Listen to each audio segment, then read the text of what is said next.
Welcome to today's webcast, How to Successfully Emerge from a Crisis, Lessons Learned from Our 50 Years of Experience. Today we're going to be talking about the characteristics and behaviors that are found in organizations that have survived a crisis. And we're going to be discussing why agile, forward-looking organizations will win, and how reskilling and upskilling can position companies to transform and compete effectively, and why engagement and employer brand matters now more than ever.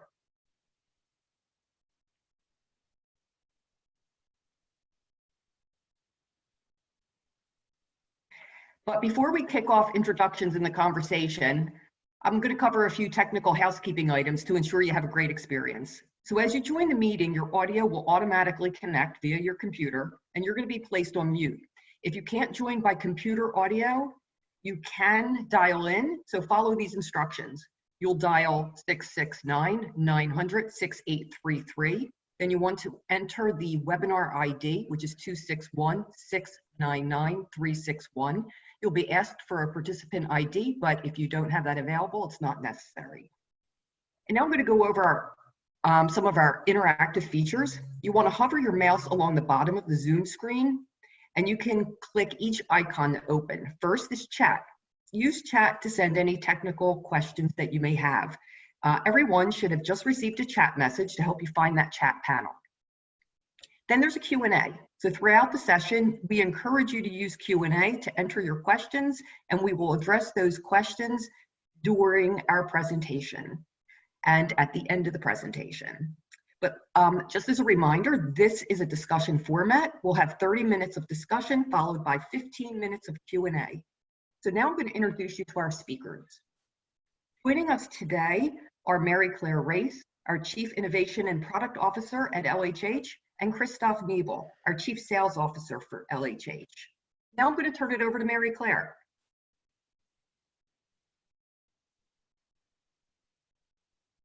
Great. Thank you, Helene, for the introductions today, and thanks for everyone who has joined us for this conversation. Now, as we all adjust as much as possible to this new normal that we're living in, I'm sure many of us have started to think about how we will emerge from this the other side. So whether that's on a personal level, and we're thinking about all of the great holidays and restaurants that we're going to visit, or on a business level, how we're going to maybe change some things about the way we're leading our teams or our organizations. I think it's beneficial for many reasons to really think about that recovery phase and how to best prepare for it. And I'm really pleased to have my good friend and colleague Christoph here with me today to share some insights from our 50-year heritage as an organization, and particularly helping organizations deal with situations like this. Now, Christoph, I'm still relatively new to LHH, still only in my first few months. So before we get into the topic of today's webinar, do you want to just quickly summarize the work that we do here at LHH and how that's evolved over time for people who may be new to us as an organization? Of course. And thanks for making the time today, everyone, and joining. Hopefully you guys are all healthy and well. Look, LHH has been around for the last 50 plus years. For most of you, we might be known for very important specialism. And you know what you can see on the slide here, that's career mobility and really career transition outplacement. I looked just this morning in preparation for this conversation. There's over 10,000 clients that we're supporting every year.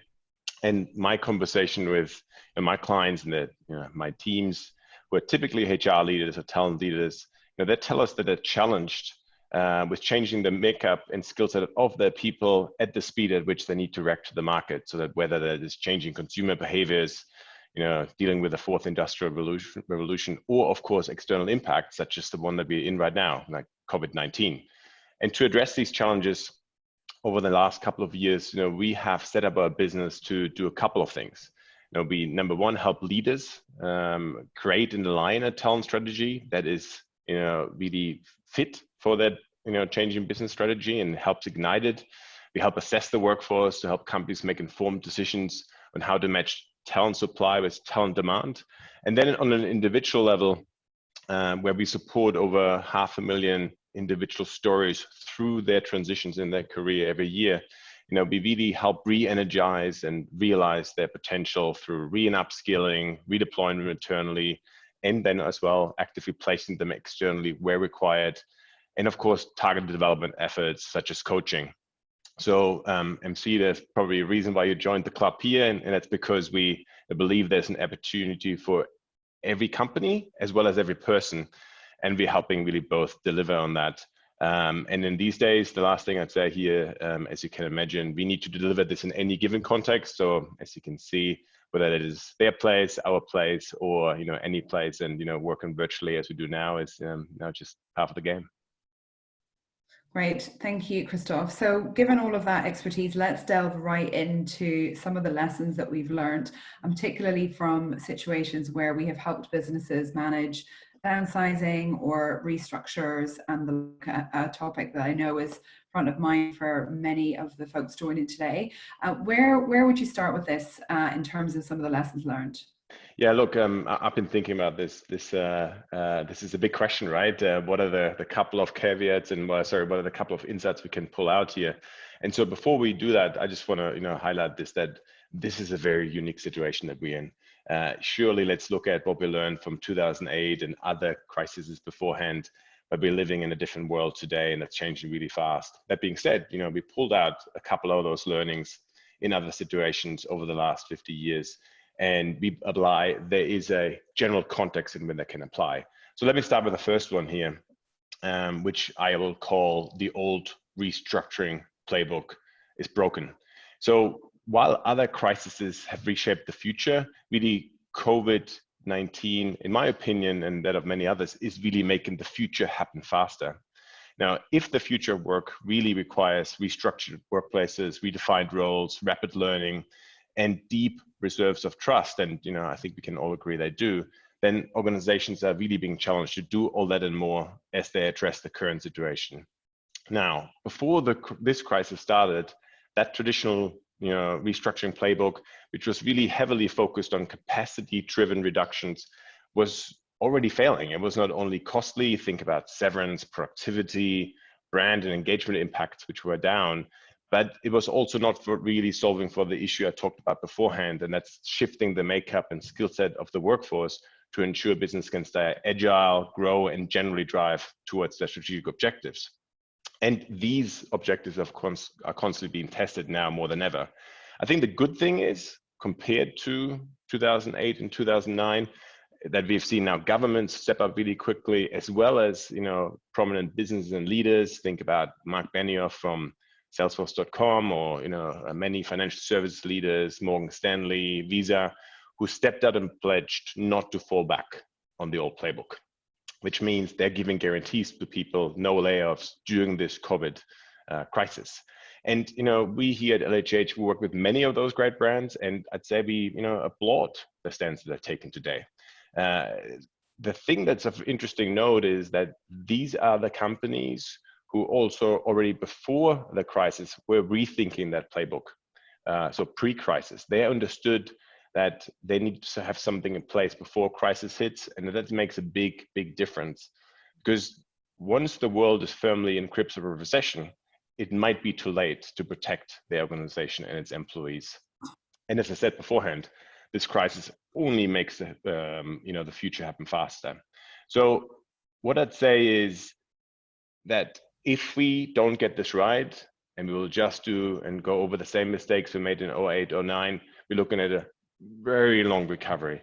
We need to have people, and these are the innovators, creators, and problem solvers in our organizations, in the community, be out positively thinking about how they can contribute to the economy, because this will make sure we get out of this crisis quicker. So I think a key lesson here for businesses and the folks on the phone is that we need a long-term view now, backed by a deliberate effort to grow your business by enabling your employees to fill future roles, either within your organization or somewhere else. And the key mindset shift here that I think we have learned is you need to think about talent not as replaceable, but as renewable. And really the consequences of the opposite is, in a time where it's dramatic change, is that you can't just reduce headcount and then rebuild your workforce after this recession is over. We've learned this, it's not going to work. And this can start simple. How can you look at different workflows? What can be done by whom? What can be automated in an increasing technology-driven world? And some workers who may first appear redundant to you right now may be able to redeploy or reskill. So I think this is a really key area to think about, and the numbers are really clear. And just a couple of months ago, BCG came out with a study that showed us that it's about $130,000, saving if once companies invest in reskilling and redeploying rather than laying off and trying to rehire externally. Yeah, and that, I guess that more flexible view of the workforce is something that stands organizations in good stead, even in the boom times, right? Because we're living in a world now that's ever changing and where we can't always predict where the skill shift will come from. So the more you can see, as you said, the workforce is something that's renewable and flexible, then the more ready you will be for whatever changes might come down the line. Yeah, and as we will talk about this in a minute, there will be definite changes, and you need a very agile, responsive organization. So while there is obviously a lot of thinking about the now and how to deal with that crisis, we can't forget that we need to have a longer term horizon here as well. And we come to this just in a minute. I think, MC, the second point is really one that I titled here, disengagement, a chronic condition that needs to be fixed. Look, I think all of you on the phone have seen the many stats, whether it's Gallup or someone else, who says that nearly 2/3 of workers remain disengaged from their jobs. That has actually not changed much since Gallup, for example, started surveying American employees about 2 decades ago, and some of that is related to this old playbook I just described. HBR reports that layoff survivors, for example, experience a 41% decline in job satisfaction and a 20% decline in job performance. And no number of foosball tables or cool looking offices will make a dent here in terms of engagement. So what have we learned? I think in times like this, the solution might actually be easier and cheaper than we have thought about beforehand. I think we have to give people more credit now, and not only call them talent in good times, where we normally in these downturns we call them headcount. We need to change that mindset. Fact is, our people are much more resilient than we think. Leaders need to be as authentic as possible during this time. We can't reveal everything, but being upfront about the real situation, creates more followership. And I would argue, every ounce of effort invested in driving engagement now will give you a bigger return than it did 12 months ago.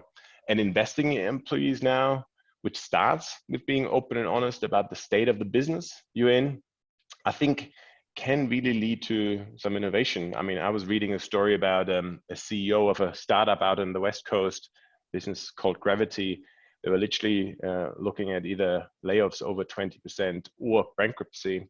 And he went into the organization, treated them as, grown-ups and their employees, and had a conversation, and they jointly came up with a solution that helps the business give another 12 months runway.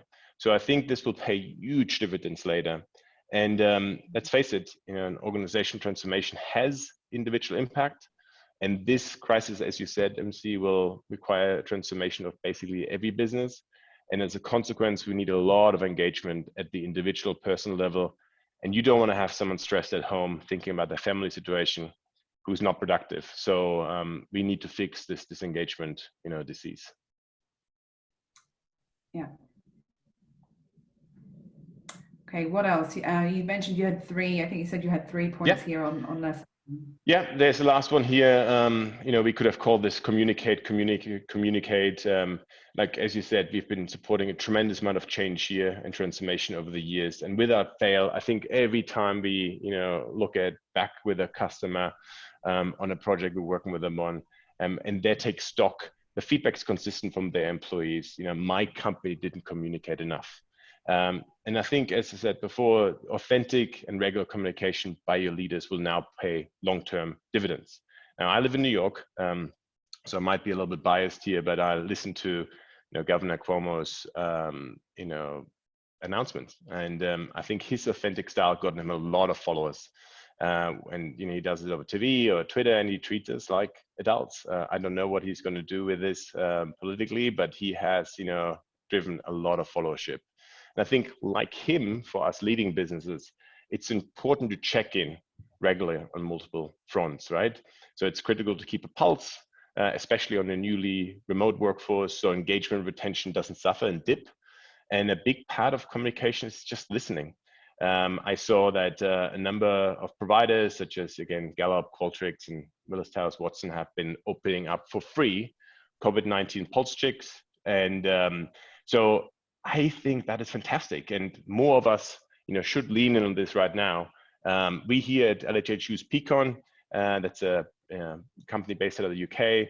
And that really allows for a two-way conversation. MC, I know you're going to get those guys on with some really good data sets that they have now about what employees are saying at the aggregate to see how we can help with engagement.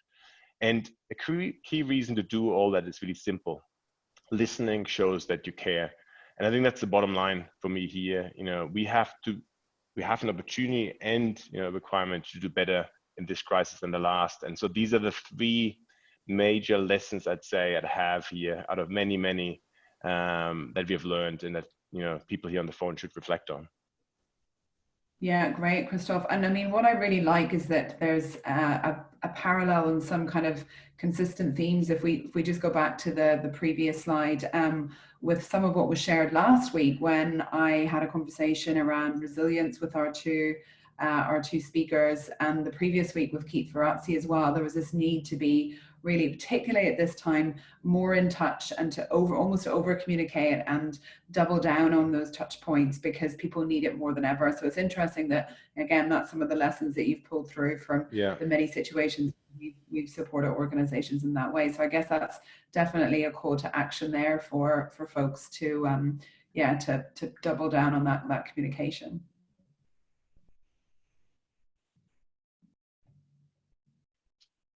MC, do you want to jump in some insights into the readiness and recovery? Yep, sorry, I was just getting a note saying that there was no audio, so I'm just hoping if anyone else is having issues with audio, if you could just pop a question into the chat and let us know if that's okay, so people can hear it. Must just be a single issue. Great. Okay. So yes, readiness and recovery. I know we've got a little bit more time left, Christoph, and folks are really keen to hear what some of the practical things are they can start to do right now and encourage their organizations to do to prepare themselves for what comes next. So let's delve into that in a bit more detail, because I know, again, we've got some kind of tips or recommendations to share there around recovery. Okay, no problems. Let's have a look at that. Now, the first point, as I mentioned here on the slide, is around balancing the pain and the gain in any transformation, really, but it's really important in this recovery. Now, we can all appreciate right now, it's important to deal with the now of the crisis. Just ask your CFO, liquidity management, cost control, operational continuity, it's a long list of what we need to do today and now.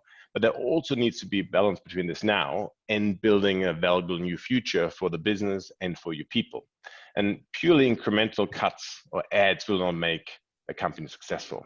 So we believe that in order for sustainable change to occur in what is arguably a more complex business environment now, is a clear decision on what the desired future state is that you look to achieve, what we call the gain, while working on a turnaround, which we call the pain.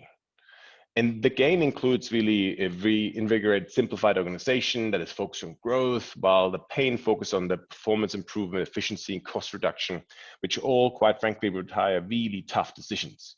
And in our experience and that of many other studies, the major reason leading to poor transformation outcomes, which is important in this recovery, lies in the fact that organizations don't take a rigorous approach in integrating all these initiatives required at the org level and the people level into lasting change. What happens, instead of many organizations tackle the business challenge with short-term restructuring projects that focus on the pain, instead of at the same time already thinking of how they can invest in the people need to transform. So it's cut, cut, cut. So the key here and the lesson is, how do we drive pain and gain together versus sequential? And there is this point where they need to overlap. We are much more comfortable with doing the things we've done in the past, coming back to the playbook. We know that. The future is out there. So in simple terms, restructure, re-engineer, and reorganize cannot steal priority over reimagining, reinventing, and re-engaging. Otherwise, these companies get stuck in a rut. They will be changing a lot, but they won't be transforming. And with that, I think they will not be able to get to, a real ramp after this crisis. Yeah, absolutely. And I would encourage for any of you who've joined today who are leading teams to, there was a very interesting article published just maybe a week or 10 days ago on Harvard Business Review, which we'll share the link to. And it talked about the need to lead this crisis rather than just manage it. And I think, Christoph, that really gets to the point you just made about achieving that balance between dealing with the day-to-day, but then really thinking about what's the long-term view and how do you prepare for that. So almost the behavioral side of some of what you've just talked about. Absolutely.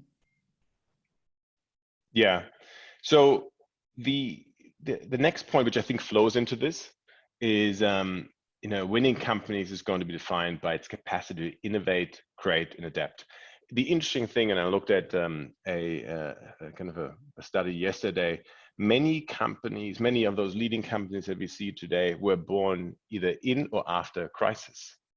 And the reality is, most of the executives we speak with, and you guys all know how difficult it is, to move a big organization when you need to fight against an agile startup competitor, for example.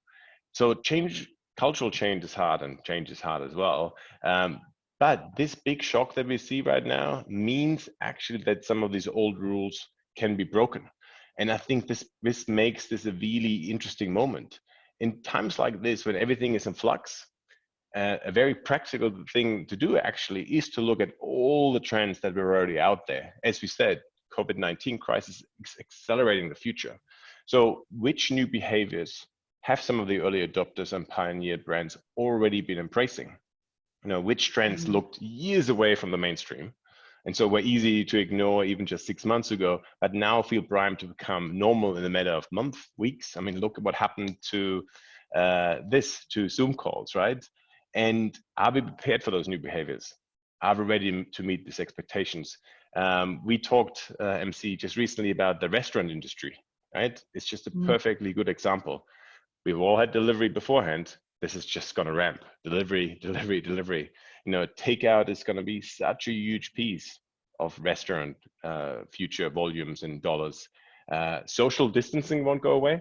So how can they prepare themselves, for safety from germs, to differentiate in the minds of their customers? And how can they reconfigure their physical spacing to make sure it's most relevant? And for every industry, for every business here, there's an opportunity to rethink this now.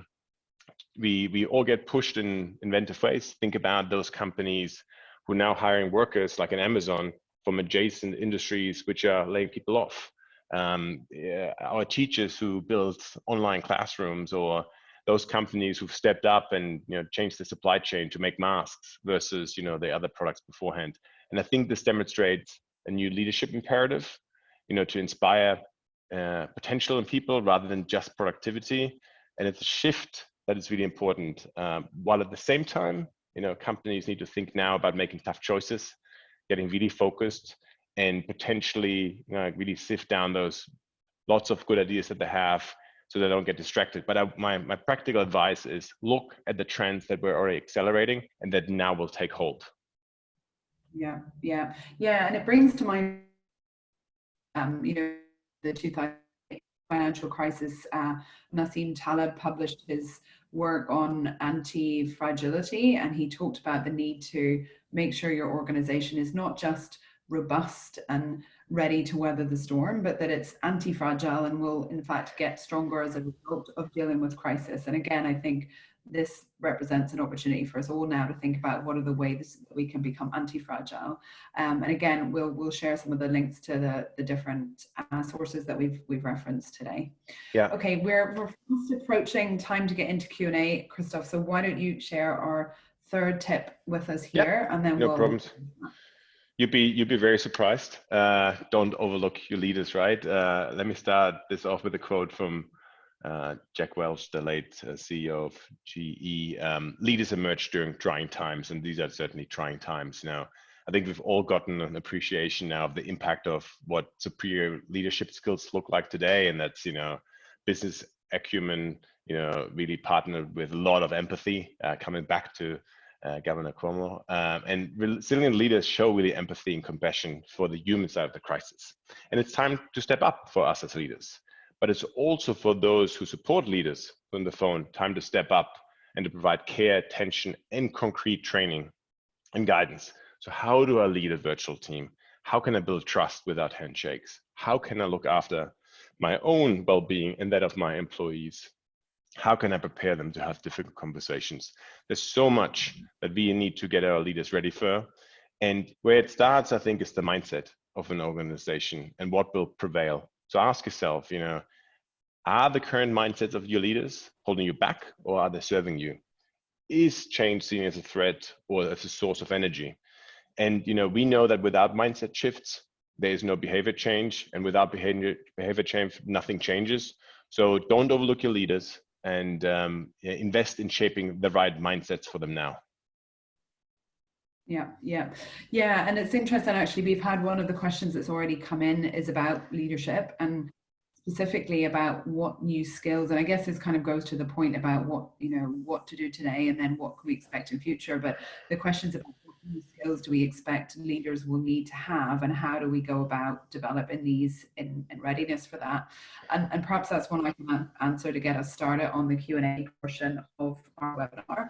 And it's timely as well, because we've actually just published an article on this topic, which we can make available to folks afterwards, where we talk about the fact that we actually already knew from vast amounts of research and case studies that the perhaps traditional view of leadership was really quite outdated, and it was a different set of skills that are needed to thrive as a leader in today's world. And what COVID-19 crisis has done is now really illuminated that even further, and made us all realize that actually the leaders we need in future are going to look a little bit different. And it's things like having a more agile view of change, and recognizing that dealing with change is something that's very much every day, rather than those old models that we may have learned in business school, whether it was 4 stages of change or 8 stages of change, that assume that it's something that you can plan for and that you can manage, where in reality that's just not the case. Similarly, where our leaders maybe traditionally had a very internal focus and were very much occupied with the day-to-day operations of their business, versus the leaders that we need now, which have this external orientation, are constantly scanning outside of their own organization. So again, I think lots of pivots that we can see, and we can share that article. And the other thing I just wanted to add, I think, Christoph, to your point about recognizing what our leaders are facing at the minute, and for many of them it's maybe the first time they've had to deal with a situation of this complexity, not to overlook the care that they might need as well. So in the same way we're encouraging leaders to connect with their team, it's who are the people that are looking after the leaders, and not to, again, underestimate how much that's going to be needed. Yeah. Okay. We've also had a few other questions come in, so let me go to those. And actually the first one I'll answer quite quickly is around what do we recommend when the over communicating that we talked about might become overwhelming to team members. And again, it's interesting, this came up last week when we were talking about resilience, and I think the advice that one of our speakers gave, which I think is very good, is about, well, have that conversation with your team, or on a one-to-one level if it's with a team member. What do they need? What works for them? Again, this situation presents an opportunity just to revisit that conversation around how best to support them. I think there's also something about how do you build in very subtle micro forms of communication, rather than the lengthy emails coming every day, but think about those everyday much smaller pieces of communication that might be able to build into their flow a little bit easier. MC, and just to this point, I mean, we have this as a takeaway at the beginning, at the end, this idea about over communicating. I think the reframe for me is over listen, right? I mean, if you in the conversation and make a point of being there and listening to them, it might not only about what you say to them, but being there to really hear them is a really key point in this, because I don't think anyone's going to complain about being over listened to. No, absolutely. I love that. I love the way you've pivoted that. And actually, we've had a question here as well about, do we think that emotional intelligence capabilities will be a key competency for leaders. And I think absolutely emotional intelligence is at the core of that, because the point is that it's very much about sensing what does the other person need, and the best way of doing that is through listening to them intently and really understanding what it is that they need at that time point. Okay, we've had another question about, as innovation accelerates, and to your point that sometimes these situations can be a real good ground for innovation to flourish, and old rules become abandoned and things become more agile. How do you prevent things from turning into a free-for-all and it becomes quite chaotic, I guess? So I suppose the question is around, how do you put some structure around this situation, which has got the risk of turning into chaos? Any thoughts on that to start us off? Look, I think I mentioned this beforehand. I think more than ever now, it's about really tough choices. Yes, but we want to listen to our people and engage them in co-creating. I think I'm thinking about our company, MC, like the leadership team and the responsibility of an executive committee to align across a number of very simple, focus areas, and then take tough choices so you can pivot quickly enough for the benefit of your business is a really key part of this, right? I also think that it's important that you build internal structures to align with this. So best practices in that many companies have stood up a COVID task force, right, to bubble up everything that comes up and act quickly, or they have obviously transformation management offices. Can't be treated as business as usual during this time. And so you need to put the right level of resources, processes, mindsets, and decision frameworks in place to come out of this, because otherwise, yes, it could be a free for all. And MC, you obviously lean on this also from the other side. How can you stimulate thought during this time? So I'm sure you have also a response to this. Yeah, I mean, I think my response here would be a broader viewpoint on how to as LHH's Chief Innovation Officer, this is something I'm thinking a lot about. But how do you put structure around innovation full stop, not just in this situation, and how do you make space for it in your organization? Again, I think having a clear strategy around this really comes into play in this type of situation. So that would be something, is not to just use this, okay, now we're going to innovate, but actually what is our broader strategy around innovation, and put some guardrails around it would be my recommendation. A couple of other things that have come through. So one person has asked about how you keep people inspired and retain them during this time, and if our session from last week is available. And yes, we do have actually, will be coming out, and Helene can share this in the next day or so. We do have a summary of that session that we will be sharing.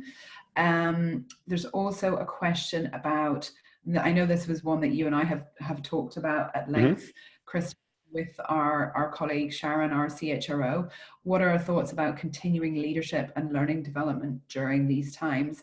And again, this is something which I think is interesting, because often organizations, the reaction will be to pause activities like that. But again, to your earlier point around engaging people and keeping people, from really making decisions about what they want to do with their future and ensuring they stay with you, that development becomes even more important, particularly as they face new challenges that they need support with.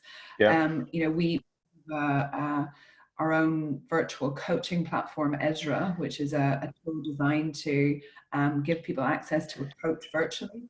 We've seen a real uptick in that in the last few weeks, as people have looked for innovative ways to continue to develop their leaders. So, I mean, certainly our advice would be, absolutely. And if anything, it's more necessary now than ever. And if you can find a way to make that happen virtually, then even better. Yeah. So if anything to add. Yeah, I think it's contextualizing the development though. So I do think it's really important, and that shows the conversation that we have with our clients, not just try to take the program you had today and trying to move to virtually, which is certainly one approach that, if you have a good provider who can do this for you, but it's contextualizing what is needed now. I think the cycles we're going through need to be shorter.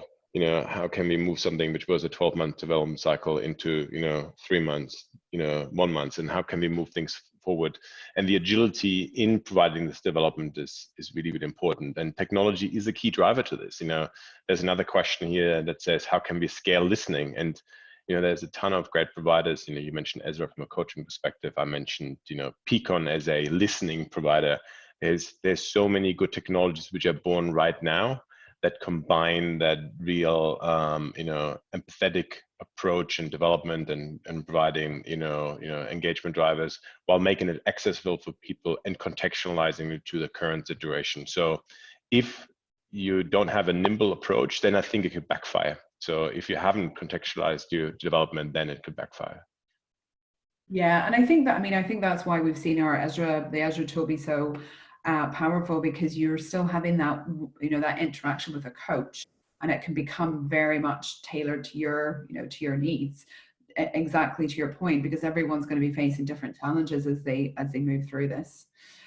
Great, and you've also answered another question by accident, or maybe you were able to see it, but wondering about the best way to scale listening. And I think, again, Peakon is a great example of a fantastic partner of ours, of where you can listen at scale. So I would say that's one way. And I also think, looking into lots of the functionality of some of the tools that we have at our disposal now, and ways of crowdsourcing ideas or putting out, pulse points to really understand what your workforce are experiencing is something to be encouraged. One person has actually said spell Peakon, and you've spelled it correctly, Aidan. But again, we will make sure you have links to that after this. And MC, there's a question in the Q&A which says, we know that replacing your workforce hasn't been successful in the past. Can you cite some data on that? So we'll get something through. There's certainly a ton of data that also correlates, from, I think it was Fortune or something. I've got something filed away that companies who invest are getting better returns. So whether it's mirrored to the Russell 3000 index or Fortune 100 best companies to work index, and also as I mentioned BCG beforehand. So we've got some data that we can share in the follow-up that allows you potentially to build an internal business case. And I think this is a big piece to this one, right? This is not just the right thing to do. It's the person you also acknowledge, right? But there is a driver from a business perspective that allows you, if you're an HR leader, to sit down with your CFO and say, this can drive a business result and help us through tough times. Yeah, absolutely. I know we are almost at the hour. There's a couple of other questions that have come through, but what I'll make sure is that in the follow-up, when we share the other resources, that there's pieces in there that speak to what folks were looking for. And I know we also had a summary. Helene was pulling together a summary of what we've just shared and some of the recap. So I think, again, from the top, there was a piece about, really making sure that you have the right playbook in place, and, how is this crisis going to accelerate your future? Thinking about your workforce as talent versus headcount, and avoiding some of those pitfalls around disengagement. We talked about over listening as opposed to the over communicate, which, again, I love that pivot. Pain and gain versus just all of the pain, not taking your eye off the future and recovery. And then, to the point around how do we then innovate and create and adapt through this, where the trends that we want to accelerate, and how do we make that become the new normal. And then finally, that all important piece around mindset. So without that behavior change, nothing else will change. So what can you do today to make sure that across the piece, you've got the right mindsets, from leadership right down throughout the organization. As I said, I think we are pretty much out of time. I really wanted to thank everyone for joining us today and sharing in the conversation and contributing so actively on the chat function and in the Q&A. Christoph, I know you wanted just to share one more slide in our closing before you give your thanks as well. So I'll let you do that now before we wrap up. Of course. Thank you, MC, and thanks everyone for the comments. You would be surprised if the Chief Sales Officer doesn't wrap up with letting you understand how you can work with us, of course. Jokes aside, running a team of hundreds of people who are daily and out in the market to speak to folks like you, we always, have a one real key driver, and that's to add value and be in the conversation, but also to not lead with our products, but lead to them. So here see some of the challenges that we hear most right now in context of COVID. We talked about all of them. We are pivoting our business to be really agile to address these. We'd love to be in a conversation if you think you can help, even if it is like we talked about before, and recommending you to other great providers that can help you, whether Peakon and others. We are here. We'd love to be in the conversation. If you have a rep already, speak to them. If not, reach out to me or to MC and see if we can help. I would also like to say thank you. Stay safe and well, and hopefully we can see you at our next webinar. Thanks, everyone.